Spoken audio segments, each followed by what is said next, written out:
it is, as of right now, anything and everything. It's all candid. So I don't know if it's still a little early and you're fuzzy. Just make sure you're aware that people are watching. Yeah, okay. So I gotta watch my words. yeah. So anyway, hi YouTubers. This is Webhead coming back for the first time in several months. I apologize that I've been away for so long, but um, if there's anything that could kind of bring me back in front of YouTube, it's bitching about Highlander. And because Joonas Hammered here is also a big fan of Highlander, but anytime you're a fan of Highlander, that has its own negative connotations. We decided that we've been wanting to do this for a while, but we're going to talk about Highlander and probably go off about other uh, movie franchises that were blighted with terrible sequels. And so there's no real structure here. We're just going to kind of talk about things as they come to mind. But so I hope you guys enjoy it. So so I didn't get to watch them all, but since we've been talking about it, I got a chance to go back and rewatch some of the Highlander sequels. I don't know why, but it had been a long time since I'd seen some of them, so I thought I'd go back and at least refresh my memory for the conversation. At least it'd give us some more things to talk about. Yeah. When was the last time you watched any of the Highlander movies? Well, the first one, I watched that like a couple of months ago, I guess. That's something I really want to watch over and over, but I tried rewatching the sequels, but after like a half an hour, I was like, why am I torturing myself? And I had to stop right there. I was like, I remember again. So the first one I would want to watch any day. Basically, it's Oh yeah, it's a that great good. movie. It's a classic, and I yeah, I will watch the first Highlander film just kind of by itself every couple of months or so. When I get the urge, I'll just pop it in, and it's a really good movie. Um, and then the only thing is kind of like when it goes off, and then I'm sitting there like after the fact, and then I start remembering. I say, "Man, that movie was so good," and then I start remembering that everything that ever came after it was so terrible. I'm like, but Yeah. why? This is such a great movie. Why did it have to go down the toilet like that? Um, Yeah, and with a lot of movies, it's always like easy to blame the writers or directors or different stars or whatever. But if I remember correctly, last time I checked on IMDb, the second Highlander movie had the same. It pretty much has the same cast, and I think it had the same director and writer. So that was kind of yeah, disappointing that even if you try to tell yourself if only they had the same people as in the first movie, that doesn't apply to Highlander, it seems. yeah. That was the shocking thing that I was reminded of last time I went back and I watched Highlander 2 again. Yeah, Because you want to blame that. You want to say, well, it's whoever wrote Highlander 2, just they never watched the first one, so all they know is that it's about immortals that attack each other. They kill each other by cutting their heads off. yeah, Uh, but it's not like you said. It's the same director. I think it's the same writer producer, and yet so you watch it and you go, how could these people? They made the first one. How could they get this one so wrong? yeah. Yeah, Maybe it they're just trying to be. makes me wonder that if they had had the backstory that they explained in the second movie in mind when they were doing the first movie, but Or if they that were seems just too pulling a George foul. Lucas. Yeah, yeah, yeah. That's the pop term now, I guess. Whenever you talk about retroactive continuity, it's called pulling a George Lucas. Yeah. Pretending that you had it made up all along, but really, you're like, well, no, I'm sorry, George. I don't believe you. Well, but with Highlander, even though they did the prequel stuff and the sequels and all that sort of stuff, or all the stuff of how they, what's the backstory of the immortals and all that, it still didn't squash my love for the original movie. It didn't like. I can still watch the original movie and think like as if the sequels didn't kind of exist, or that the stuff that was said in those don't apply. Like, it still is a mystery of where did it all come from? Where does the sun come up? And that's the explanation that Sean Connery gave there, basically, of who knows. And Yeah. I really liked that. One of the things I really liked about Highlander was that it was as much a mystery to the characters themselves, because it's so often in fantasy and sci-fi, people always tend to have this thing that they must explain every detail about, okay, if there's these supernatural things in the world, we must know exactly how the origin came about, and we know all these legends, and I really like it in Highlander that they don't really know, but they just know that there is the quickening and the head cutting off and all that sort of stuff, because it's been taught to them by other immortals and all that sort of stuff. Right. So, Yeah, and it's really in the original Highlander. It's really all just kind of they have these just kind of feelings, right? Like they know there's something that draws them together, and they know that eventually this will lead them to the gathering where there will be only one remaining, and the one who remains will win this prize, and they don't even really know what the prize is, and they have this rule against fighting on holy ground, but you're like, well, how do they know that? How do they know they can't fight on holy ground? You kind of fill in the audience fills in the gaps to say, oh well, maybe a long time ago there were two immortals that tried to fight on holy ground and something really bad happened. yeah. And so it does. I agree with you. I think Highlander and other movies kind of do that too, where leaving some of the details vague and letting the audience kind of imagine what's really going on ends up being a bit more interesting than if the movie actually tries to spell out, like Highlander 2, say, where did the immortals come from? Oh, well, they're aliens from the planet Zeist. Yeah, and one of the things that is so enjoyable after you go to watch a movie with somebody in the theaters, once you walk out and you start chatting about the movie, if you're like I felt like they meant this and this, and the people you went to watch it with have like a totally different idea and all that sort of stuff. With Highlander, I would really want to watch it again on the big screen somehow, but Yeah. I don't want to get my hopes up. I don't think that'll ever happen. But still, it's like I just had some example in my mind about that sort of thing. About the holy ground thing as well. If they are aliens from Zeist, why would they care about the holy ground? And in the second movie as well, Michael Ironside, the bad guy in that one, met the Highlander, met MacLeod in a Catholic church, and they were like, this is and this is holy ground, and like, what's this? It kind of, when you start to give some explanations, then you start to crave more. When you say like, okay, they're aliens, but they won't fight on holy ground, then I'm like, why? But in the first movie, when there is no backstory like the aliens, I totally buy the holy ground thing, and Yeah. especially when a guy like the Kurgan keeps that law. A guy who's so vicious that if it wasn't a legit thing, he would definitely not uphold the law of not fighting on holy ground, but he does.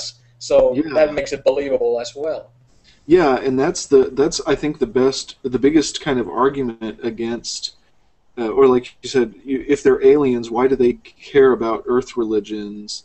And like you said, that's a great example of the Kurgan is a great example of the audience kind of having to fill in the details, kind of like put the pieces together to understand the greater scope of the setting, because like you say, the Kurgan is just a downright bastard, and he's all about power and intimidation, and like you figure if there was anybody who would say to hell with the rules, like you don't get the sense that the Kurgan has any form of honor. He's just like, I'm gonna kill you, and if even the Kurgan won't fight MacLeod on holy ground, then yeah, it's like, well, there must really be some real significance to it. Like there must be some real consequence. It's not just a code of conduct or a code of fair play.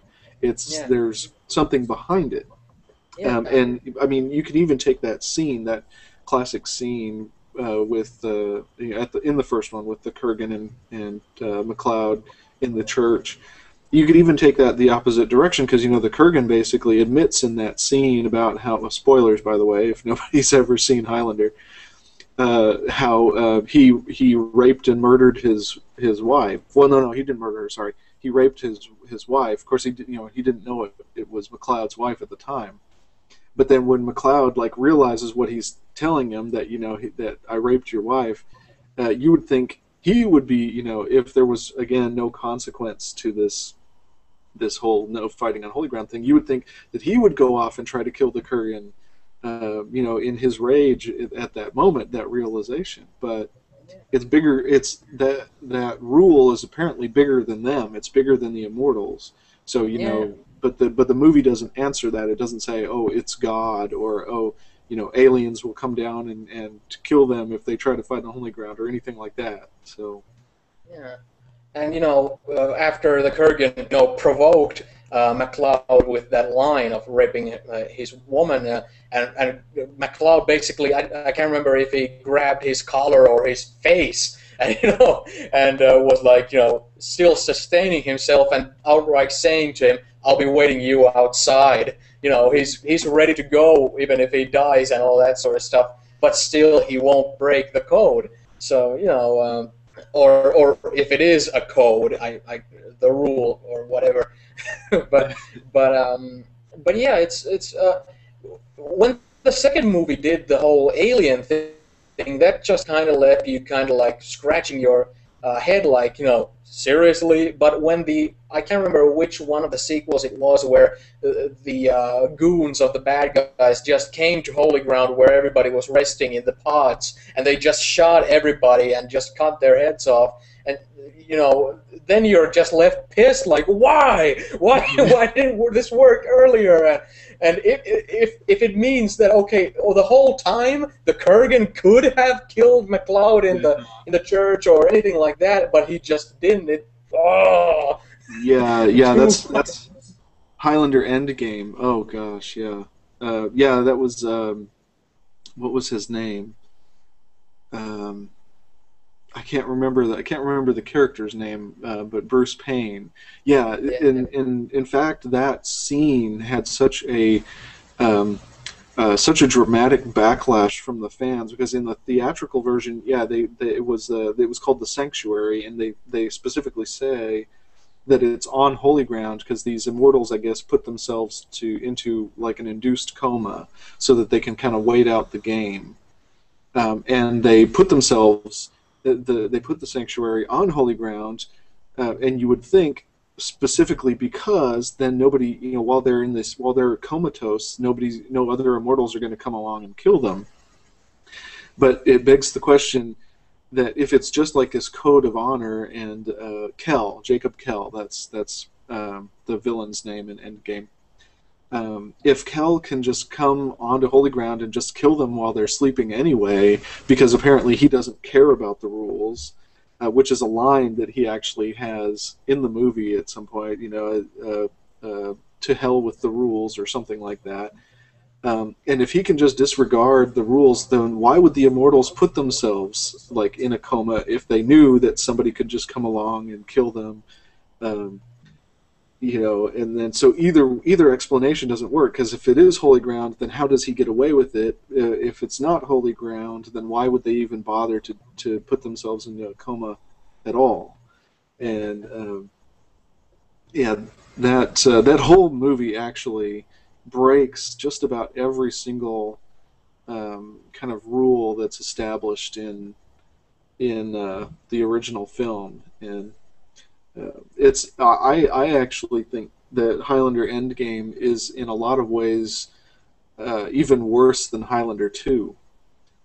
Um, it's definitely if it's not as blatantly offensive, just from the whole aliens and all that kind of thing, just from a perspective of how it contradicts like basically everything that we've been told about the Immortals up to this point. I think Endgame takes the cake. Yeah, and the aliens in the second movie are just so out there that those are much easier to kind of just forget, never being mentioned. But when you basically take everything that was said in the first movie and you just give the finger to that, it's that's a lot more infuriating than a dumb alien storyline that you can Yeah, easily just disregard. yeah, and like you say, like you said, Highlander 2, you can kind of the alien stuff really doesn't have that much to do with anything. I mean, other than kind of explaining the origins, and then like we said, it kind of contradicts making there's no sense now to the holy ground thing and all this sort of thing. But by itself, it doesn't really impact the movie that much, uh, or it doesn't impact the Highlander series that much. Ironically, the Renegade cut. I watched the Renegade cut again a couple of weeks ago, and in the Renegade cut, I don't know if you've seen this one, but that's the one where they basically remove all the references to the Immortals being aliens, and they remove all the references to Zeist, um, and they try to kind of fix that part of the movie to bring it a little bit, more in line with the first film. The irony of the Renegade cut is that it turns them from being aliens who get exiled to Earth, McLeod and Ramirez getting exiled for being rebels or whatever it is, um, to turning them into time travelers. So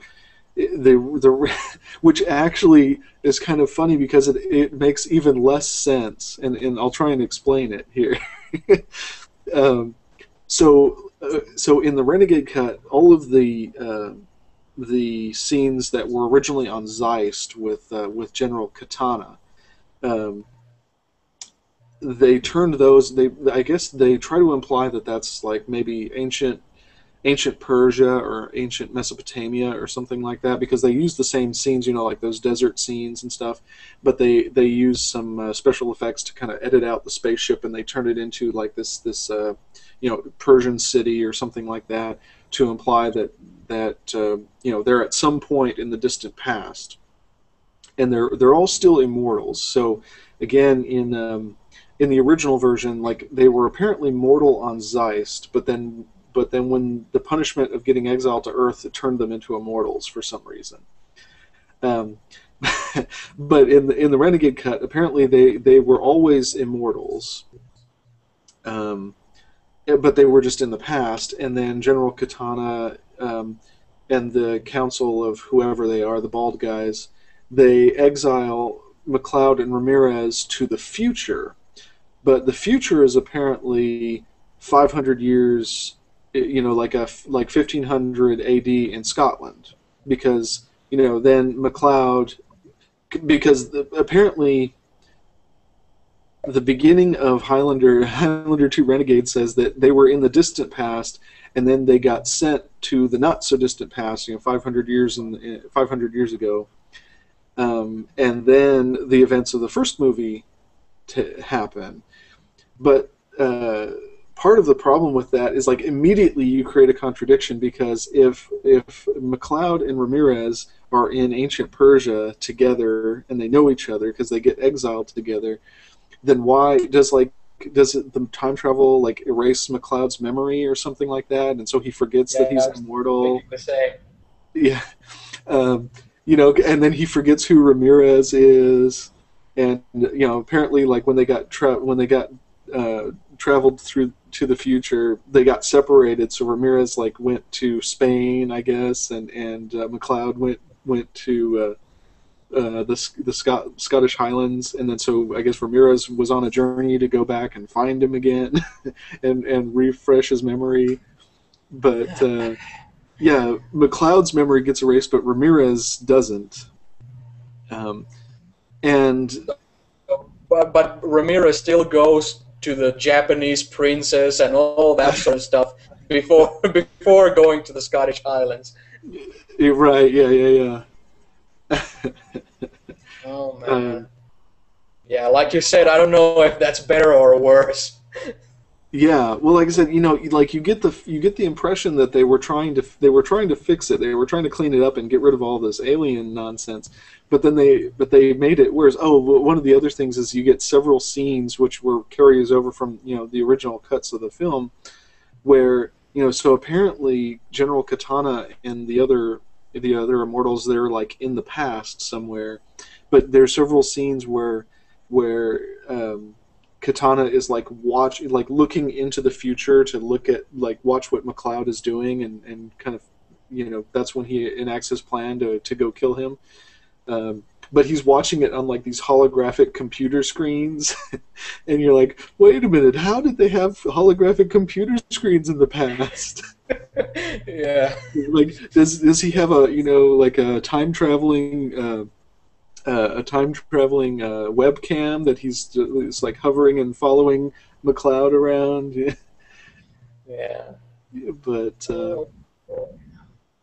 still, I no matter what the sequels did, no matter if the end game or all the other sequels with the Guardian and all that sort of stuff, if even though those like happened in the same sequel timeline, still it's easy for me to just think of Highlander as the only movie, the first one being the only really canon movie. But with some other stuff like that, I just recently tried watching Star Wars: The New Hope again, and I could not watch it without thinking all the time that Darth Vader's canon past is the past of the prequels. And no matter how much I tried, I was totally all the time thinking of the Anakin stuff. But with Highlander, I haven't gotten that. So at least I have some. At least that was saved for me. Yeah, that's a tricky thing, because I have to, because I love Star Wars so much. It's one of my favorite movies of all time, the original trilogy anyway, and so like my mind goes into this defensive mode where I say, no, I can't allow any negative energy to come in. And so I basically my journey with Star Wars with the Star Wars prequels was kind of interesting in that I started off like when Phantom Menace came out, and I was actually working in a theater at the time, so I ended up actually watching the Phantom Menace like 6 times in the theater because I could get in for free.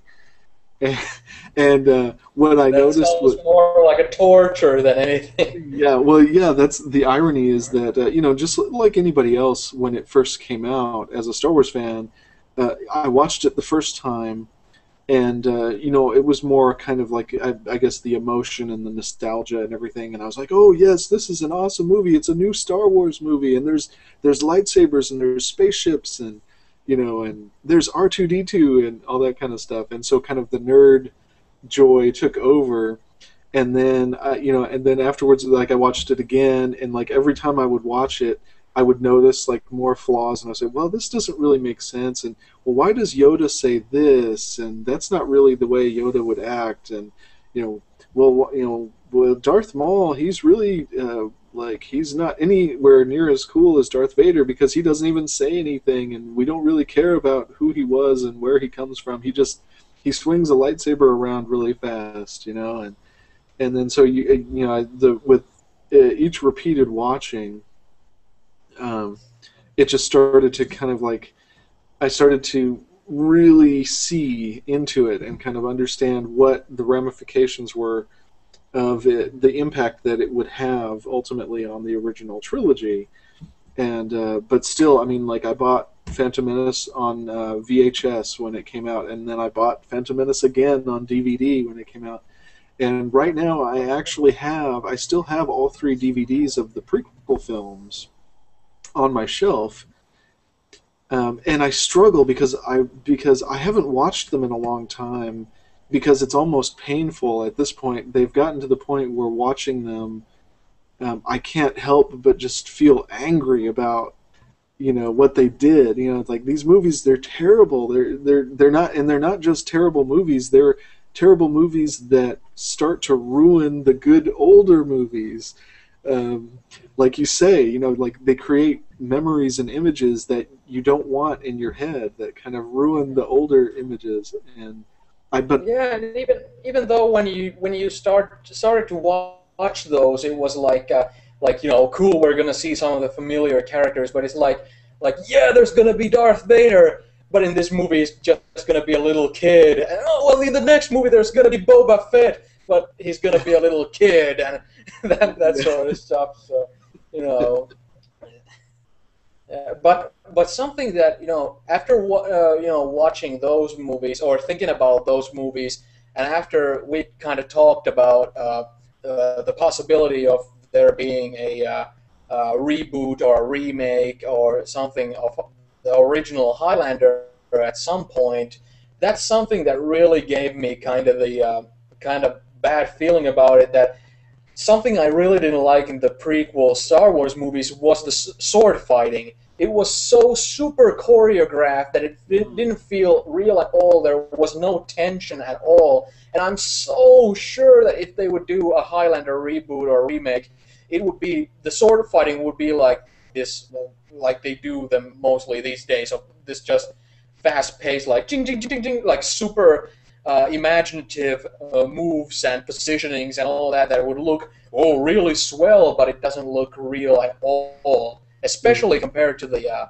classic sword fight scenes in the original Highlander movie. yeah, I really like that. It's it's a shame, but I'm definitely looking forward to that with dread. Like if they do it, the sword fights are gonna suck, aren't they? Kind of yeah. way. Yeah, and that's a really good point, and that has relevance both with Highlander and with Star Wars too. Like you said, a lot of people, like they kind of, and I'm not saying that they're wrong in their own mind, but people say, oh well, the lightsaber battles in the prequel movies are so much better, and well, yeah, I mean they're more, like there's more intense choreography and editing, and like it's much faster and more acrobatic, because the actors, you've got these younger, like really well, you've got the younger actors who can really kind of do the physical part, but you've also got now the advantage of all the computer generated effects, so you can have people doing backflips over each other and stuff like that, and it's not as challenging to build those scenes. And but like you said, even though the Star Wars prequels, I agree that the lightsaber combats look more intense, but they don't actually. They are far less interesting because they don't carry the same kind of weight. Yeah. In the original Star Wars movies, you really got the impression from the lightsaber battles in those movies that a lightsaber was a very dangerous weapon, and that they were kind of very careful about how they were attacking with them, and very deliberate. And every time they would hit something with a lightsaber, there was it was either somebody got really badly hurt, or explosions or whatever. They would cut through the walls and stuff. But and like you said, you felt like that was more of an actual fight. That it wasn't so much planned out ahead of time. Where in the prequels, you can very clearly tell, that they're almost doing a dance. It's like, all right, it's, one step, two step, side step, and they're just kind of mimicking, the choreography. And Yeah, it's kind of the same, like you said, like a dance, or for me, it kind of feels like when you're watching like a wrestling match or something, and somebody goes and sets up a table in the ring, and then they go on the turnbuckle, and they kind of look at each other, and then they look down, and they kind of give a nod to each other, and so that there's like, it feels like, oh, they're both in it. They're both in it to like make it, like, let's make it look the prettiest we can, and that sort of thing. It feels the exact same way with the prequels, sword fight scenes, and when you look at like the first three Star Wars movies, in the first one, the lightsaber battle between Obi-Wan and Darth Vader was, you know, very like tense, and there was a lot of like character drama going on within the fight and all that sort of stuff. The second one, when it was Luke against Vader in the Cloud City, it was like Vader was just dominating the hell out of Luke, and it was again like he was taunting him, and he was all the time like almost pissing himself. Like it was like really establishing how big of a badass, you know, Vader was. And in the third one, it always gives me like chills and gives me goosebumps when Luke finally like snaps and just starts wailing on Vader, and he just, you know, pounds him down, and then just, you know, kind of gets so filled up with rage that he kind of gets a glimpse of what it's like to be on the dark side, how powerful of an ally, you know, anger is, and what kind of how this might have played out for his father when he was still, you know, a human, basically, and that sort of stuff. There's so much drama and storytelling and character in the fight scenes, but in the prequels, there's none, really. At least not when I'm looking at them, I don't see any of that. Yeah. Well, you don't, and that's because, for one, you don't have really a connection with the characters for the most part. You don't really sympathize. You don't really aren't really rooting for the heroes, and you aren't really booing the villains because nobody's motivations are really all that clear. And like, you don't even, sometimes you don't even really understand why they're fighting, other than they both happen to have laser swords, and so now we must fight. You know, and like I said, the fight with Luke and Vader at the end of Jedi, which actually, for me, mirrors... hold on one second.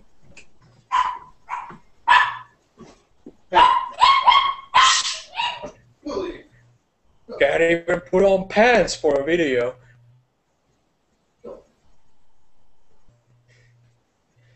Yeah, Star Wars, Highlander, they all have prequels and sequels that suck, and the originals are great, and blah blah.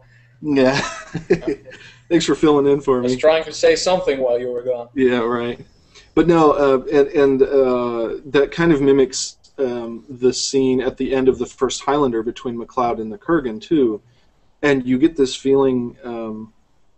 The Luke is a great example where the choreography isn't like really, even though there, you know, it's this big dramatic final showdown between Luke and Vader, the choreography isn't that complicated, and in fact you watch Luke in that scene, and he is just wailing, like there's no finesse. It's just he's, you know, pounding Vader down because he's angry. His anger is taking over. And at the end of Highlander, that kind of the final, you know, battle between MacLeod and Kurgan has that same sort of impact and the same sort of choreography where there's danger. You know, there's actual something to be won and lost in this battle. And they don't really, it's not really finesse. You know, they're just, because Kurgan is so much more powerful, but MacLeod is just looking for his opportunity. He's looking for an opportunity to get at him. We'll have to break this up and come back for another shot at this. Give me a second.